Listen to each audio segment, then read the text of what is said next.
Good morning. It's the last day of the September workcation, and Philip and I have a big announcement.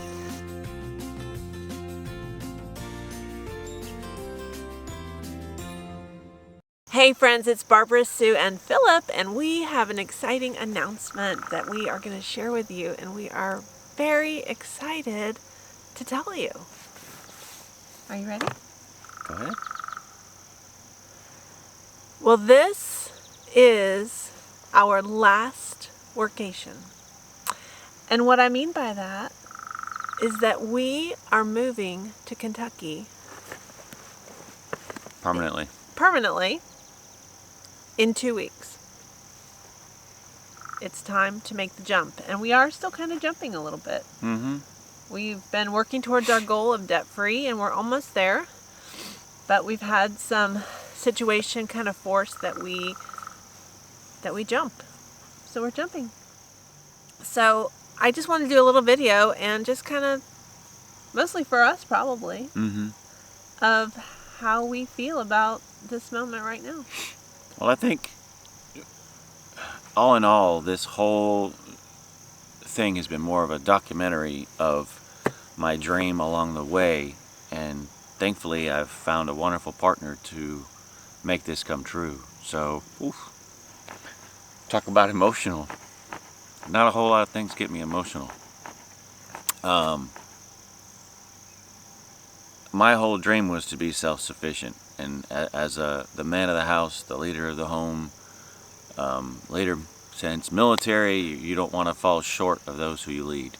So this is a big moment, and I purchased the property just over 7 years ago, and build slowly, study, practice. So it's a dream come true, and now we're finally putting it all together and stepping off. And I don't care what you do in life, you're gonna step off and take a leap, and most people won't take a leap because they don't feel comfortable. Well, you only get comfortable by doing it. So, and I'm feeling pretty emotional about it because it's really hard to leave home. it is, but another way to look at it is, with today's day and time, with the way things are going, everybody needs to do their part. And in order for us to do our part, I'm looking at being, I don't want to put it, I want to be there for the kids while they keep up with the rat race. We have the ability at this day and age in our life to retire, to come here, to live a better life, as in what we raise, we grow, we eat, cut out a lot of the crap that's in our life. And if you haven't been paying attention, or it doesn't matter to you, well, that's your own prerogative. There is a lot of planning and prepping, and yeah, I'm sure it is very emotional.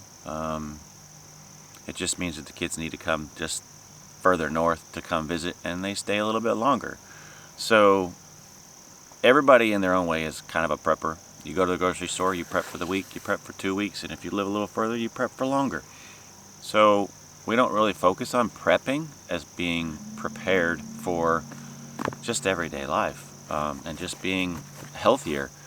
And if we can be there for the kids, if something happened, then we're already set up. So then that just brings us to the infrastructure of the property. And it's taken a little while and a lot of planning. We've had a lot of ups and downs, and even as well as us, communication. And oh my gosh, sometimes you'd think I'd be speaking German or Arabic or something, and I don't even know what language, and so I can't communicate. So sometimes the thoughts are running around in my head, and I'll give her a piece of the thought, but I don't give her the whole thought. So she's not to blame for everything. I think it's equal, maybe a little heavier my side. But the preparation of everything is really key. If you have a goal, you have a dream, follow it. But figure out what you want to do with it. I mean, I wanted to hunt it, farm it, live on it, and I've been living on it for the last 7 years off and on to test the weather, see what it's going to do. And we're actually moving our RV to the top of the hill, better signal, air breeze, a lot of different things. So it gives you a chance to study your property. You would need to do your homework. We have other posts that are out there, and I actually encourage, if you have interest and want to know kind of what kind of a checklist we went through, or I went through, in order to select what I wanted, where I wanted. People here in Kentucky, let me just throw out there, are fabulous. I mean, they literally will take off the shirt off their back and help you out, or stop what they're doing and come give you a hand. So as far as infrastructure goes, we chose to do solar and rain catch. We also can't do a whole lot with certain parts of the property, so you plant trees. You plant things that are going to take a little while to establish. We tried to do a pond. Right now it's a little on the drier side. It probably wouldn't have been so low had we been able to obtain that back wall, which now we have to push a lot more dirt that way. So we learn. I mean, we don't know everything, so we reach out to our followers and other people. Everybody I come in contact with, I talk to about this stuff. So we get information from them on how to do things instead of recreating the wheel. So with us staying off grid, we're not attached to everything. And we've seen some things here lately. We've had storms come through. My neighbors had to borrow the generator for over a week, and they were the last on the list to be hooked back up. So it's some of those things you think about. I don't want to be connected to what can collapse, even though our stuff can fail as well. I'd rather have our fate than our own hands. What I went over, planning. So what you wanted to do. You might be a person that has that dream, but your spouse is not, and it might be flip-flop. I've seen it because I've had people talk to me. Yeah, I'm all for it, but my wife's not, or my husband's not, and the kids are lazy as can be. Well, maybe you need to reassess your life and where you want to be. Maybe this isn't what you need. If you want to raise certain animals, why do you want to raise certain animals? I've been doing it for years now. I like a certain type of pig because of the way they finish out. Now I have to figure out which ones are going to be more grain, pasture type pig, what kind of chickens, what kind of turkeys, what we favor, what we don't. I don't ever pass up free food, so I see it on Marketplace. They got a rehome for free, cha-ching, free food. I go get it, I maybe hang on to it for a little bit, and then I butcher it. Stock and pond, do it. I mean, you got to study so much. I'd go home from work and I work in the garden. So you learn from your garden what you need to plant, what you like. Don't plant something you don't like, unless it's supporting your other plants that you do like that help with bugs. If you're not kind of a jack of all trades, the homestead is going to be difficult for you. Yes. You don't have to be a master of all of them, but you need to know a little bit of everything. Electrical, plumbing, carpentry. Thankfully I do trees. I used to work on helicopters, so mechanically, I'm on the mechanically inclined side. So know what your strengths are, know what your weaknesses are. I think the strengths and preparation that we have is so much of the infrastructure that we have together. Mm-hmm. Like our barn is solid. We have a good source of water. Even though we don't have our rain catch set up yet, we have a good solid source of water for us. Our creek is dry again, and so we cannot depend on that as a water source at all for our animals. We could put up temporary basins, so to speak. So when that water's flowing, it's coming down, you can ride a boogie board in the creek. So if we were able to catch that, even when it's up a little bit, we can pump that to another source other than our pond, which is why we use the pond to help with the gardening and the animals. So that's all in the plan phase. So it can be used, but we got to use it at a select time. You're right. And having, like the driveway and design. We've kind of gardened in different areas of the farm. Yeah, test out what can grow, what can't grow, unmaintained or unmanaged. And I've found that just literally smashing a pumpkin in the middle of the grass somewhere has done so much better than deliberately planting. Effort. Yes. So it's that no-till method. It's one of those things. It's like it dumbfounds me. And as much as I hate to admit this, all of Philip's supplies that he's had on hand has really come in handy. This man shops more than me. Way more than me. Gotta catch a deal when you can, repurpose it. There's no reason to spend top dollar for something if you're in you know, let somebody else spend the money and they decide not to use cattle fence panel. Okay, we've worked a little to untangle some barbed wire, and I've had fence posts for years. That's my one request. Not to I've buy. had fence posts for years. I've had some of the other things ready to go. I knew I wanted cows, so I started planning years in advance. Some people they jump into it so fast. They just sell the house, quit their job, and they head to the mountains. Well, maybe the mountains isn't where you want to be, but you really need to do your homework. And I think a lot of people that do that, they set themselves up for failure.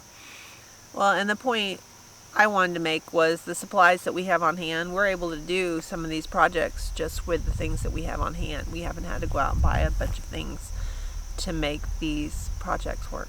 And that kind of helps. It really leads into somebody saying, oh, well, how do I prepare for all this? Well, you buy a little bit, a little bit, a little bit, a little bit, and it doesn't hurt the pocket as bad. Because I know some people, financial side of it is very difficult. So that's how you kind of get around it, is prioritize the things that you actually need. And then you might need to splurge a little bit and keep a little money on the side, because when it pops up, like we just had some roofing pop up, but we got to shoot back down to Morgantown and meet somebody from Bowling Green for roofing, brand new, in the wrapper, everything. So you just got to be ready to get it and act on it fast, because it doesn't last long. Mm-hmm. Although I have bought some things that are struggling to keep them running, and just some of the stuff's junk, and which I should have expected that. But and the hard thing is having equipment sitting around for so long. We're always fighting with equipment that doesn't want to run after sitting. And then some of the stuff we get, you're just going to have to bite the bullet, say, I want a new. So weaknesses that were coming in, making our big move. I wrote down having a strong partner helps, because I'm not a weakness. No, having a strong partner helps, because where I have weaknesses, she has strengths. Where she has weaknesses, I have strengths. And sometimes we have the same weaknesses together, and then we end up learning together. So identification of those isn't always as easy as it sounds. Sometimes you don't find out till you're actually in the middle of the project and you're trying to communicate, and it's like you're both bumping heads on it. It's tough. Well, some of that's just us. Yes, we are both very stubborn. Very. Again, and I wrote down difference in opinion and how we look over the overall picture. I'd say we are both visual, and here's a very good illustration. The majority of the people will look this far at what they want to do in planning. Not just this, but I'm giving you some credit, maybe a few weeks, whatever. I'm looking at what's happening 2, 3 years, 4 years, 5 years down the road, at what's going to happen with this. So what I see isn't what everybody else sees, because they're still focused on what's just right here. I want it. I got to get it. Okay, but if I put it here, the rain's going to wash it out, and then we're done. So we try to plan as best we possibly can. So, and I feel like one of our weaknesses in jumping so quick is that we don't have some of the things up in place that we want. Like, we really wanted, we waited to put the solar up, actually on purpose. It's been purchased brand new, and I've also come across jobs who I literally, thankfully, I did a tree job and a lady was redoing a roof. I got all the panels, all the rails for nothing. I took them off the roof.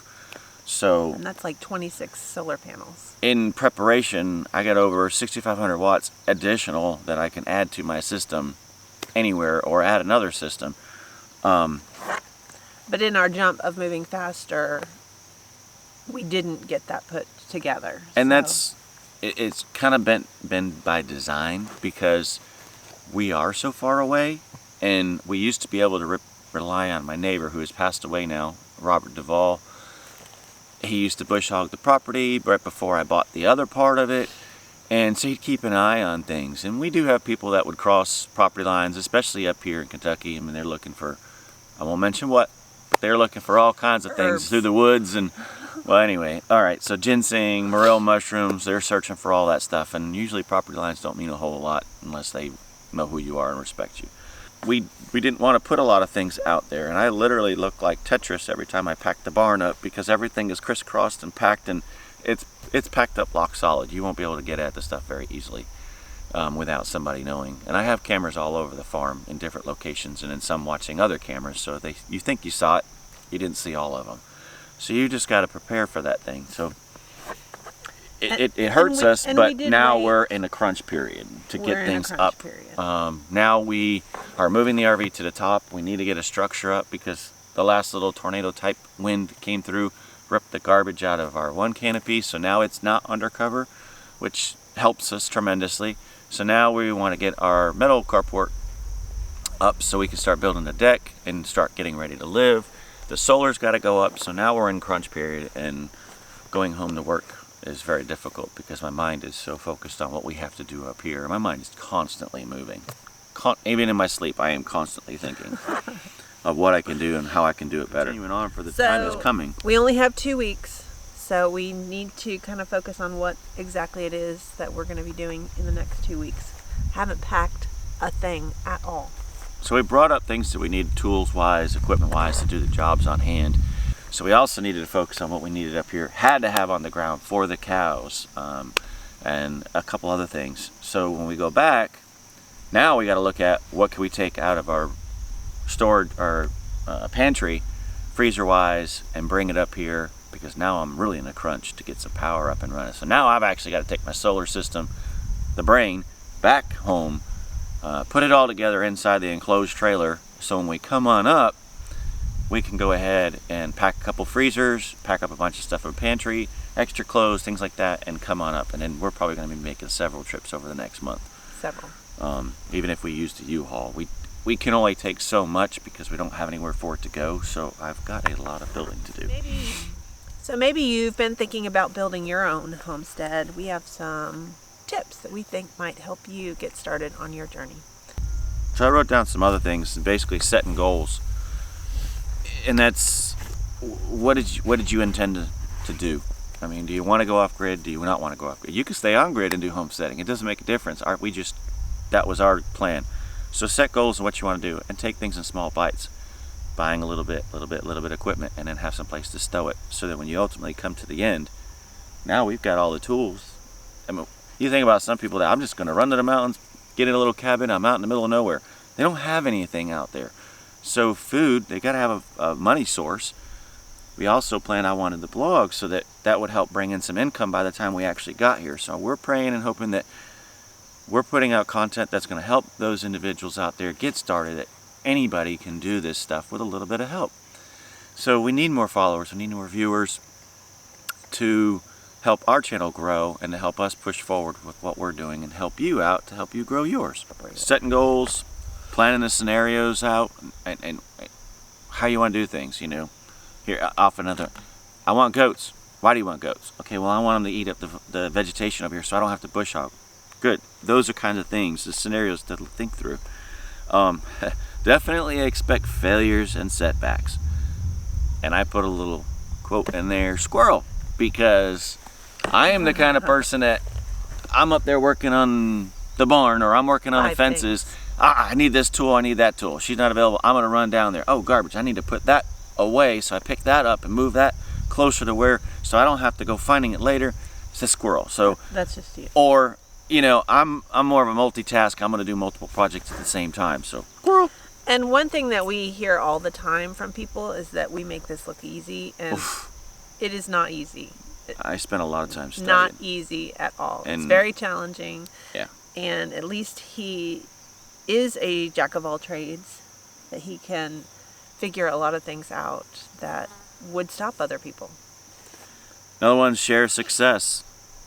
Not just share it, but listen to other people's success and what they found out. I mean, we might be going down the road thinking this is what we want to do. We share that out there, and they say, you know what, we tried that, but we didn't have very good success. Also, region has a lot to do with it too. So, got to think those things through.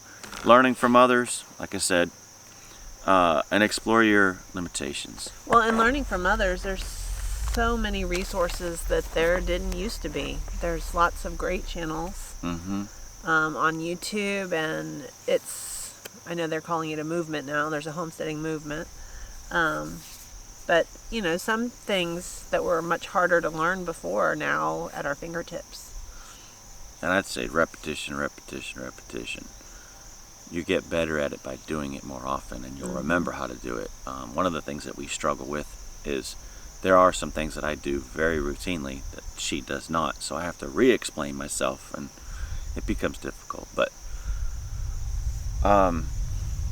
I just encourage anybody that wants to get into homesteading, start following some channels and pick up your strengths and weaknesses. And if it's something that you want to follow or do, but you're not the type of person that is well-rounded or very rounded, find somebody or another group, another couple that does the same thing, because there's a lot of them out there too. They're constant. Some are seeking partner that will do. Some are seeking other families that will come help their farm grow, and they give them a piece of the property. And it takes a small village to keep things moving. So you can do a lot of things with your property. You can come on it and you can grow a certain crop, find out what niche is in the area, and sell that crop, sell that animal. That's how we're going to make our income, is not keeping all the eggs in one basket. Sell a little of this, sell a little of that, do a little of this, do a little of that. Get in with a group. With that small little village, we only want so many animals to do so what our purpose is. So just a few cows to turn an income to support food. Sheep, they complement our cows. The fish help feed us, plus they're fertilizing our water for our garden. There's a lot of little things in there we don't have to maintain. There's a lot of things that are just going to do their thing naturally. That's one of our disagreeing points. It's going to take a lot of management. It's going to take me out here putting animals where they need to be to do their job, and then we carry on. And then there's a lot of other the other sides of storing food and everything else, which brings us into a lot of other stuff later on. But so we're excited, even though there's some tears about it, and leaving our families is hard. We're really excited to make this our permanent home and really do this thing. I got nothing else. Nothing else? Don't Okay. looking at me. All right. Well, I guess I got to go make breakfast. And he's going to get started. So, as always, we really appreciate you watching our channel and subscribing. And especially as our channel is going to be really growing differently. Our content is probably going to change some. We've got some big projects on the horizon. We're going to do the solar, get that put up. We're going to be building a root cellar in the near future. Sawmill's going to be busy. Woodland Mills, get some advertisement. We've got to put that canopy. We got to move that RV. So there's a lot of projects. There's going to be lots of content to follow about how we're building this homestead. And while we have the bones of it together, there is a lot of work ahead of us. So be sure to subscribe so you don't miss anything. Thanks for watching. Thanks for watching. You're going to end it right there. How do you want to announce it? I meant to ask that you. clip. Go on. It's the last, Come on. I know it's morning. It's the last workcation. Yeah, exactly. I haven't had coffee. I haven't even made coffee. I should have planned this in the evening. Yes, This you definitely should needs have. to go on the bloopers. Okay, it can. I don't have my groove yet. Apparently. She's one that has to have at least a gallon of coffee to get herself rolling in the morning. Well, I'm already out in the woods or on the farm doing whatever. So it works out well because she can sleep in just a hair, but I get breakfast when she finally gets up. Finally. It's only 7 o'clock in the morning. Yeah, and I would have already been out doing different things, especially if we're fully operational.